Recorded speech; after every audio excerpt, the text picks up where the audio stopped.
lady in white that apparently back in like 1922, she unalived herself and then jumped out of the window. Well, now she haunts the place and people get her in photos all of the time, like this one. So this is the photo, how it was like actually posted when somebody took the photo or whatever, but I tilted it to make it more like where it's actually like you're looking in the window, and I lightened it, and then I got this. What the hell?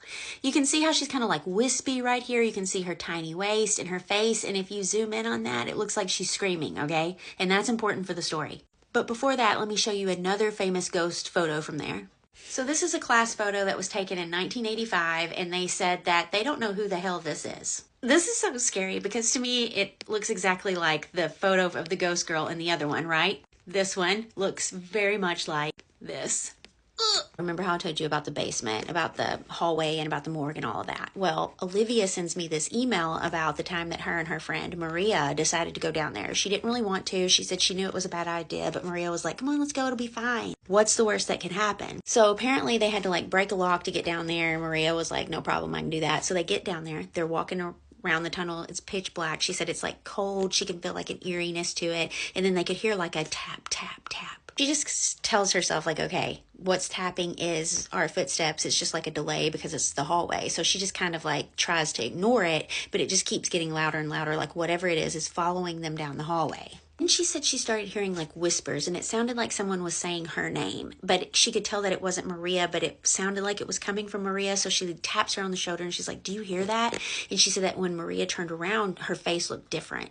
And immediately she's like, okay, I'm just trying to scare myself. Like, she's not possessed or anything. I'm just hyping myself up. But Maria was acting weird. So she like spun around and they start back down the hallway. That's when they hear crying, like little kid crying noises, and they couldn't figure out where it was coming from. And at first they thought someone might have went down there and got stuck or something, but then they were like, no, because we had to break the lock. And they're like, oh yeah. So they keep going, and they get down to this room that's like chained off or whatever. Could hear someone crying, clearly like a little girl crying on the other side of the door. So Maria calls out to her and she's like, hey, who's in there? What's happening? Can we help you or whatever?